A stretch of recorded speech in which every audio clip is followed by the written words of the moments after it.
আসসালামু আলাইকুম রহমতুল্লাহ। আলহামদুলিল্লাহ, আপনাদের সাথে একটা জিনিস শেয়ার করি।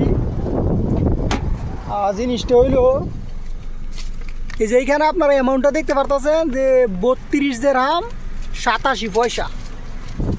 তো এই একটা অর্ডার নিয়ে আইছি আমি আমার মার্কেট থেকে, আলমায়া থেকে। তো অর্ডারটার দাম হয়েছে 32 দিরহাম, কিন্তু এখানে আইতে আমার সময় লাগছে 35 মিনিট।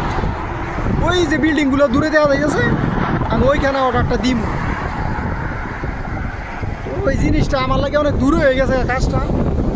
দেখেন এদিকে অনেক দূরে আইছি আমি, প্রায় আবুধাবি দুবাইয়ের বর্ডারের কাছে আইছি, অনেক দূরে। আমার ওইখান থেকে প্রায় 35 মিনিট গাড়ি চালাইছি। তো জিনিসটা যাই হোক, আমার যে ওনার ছিল ভুলে দিয়ে দিছে আর কি। তো কেমন লাগলো ভিডিওটা অবশ্যই জানাইবেন। আসসালামু আলাইকুম।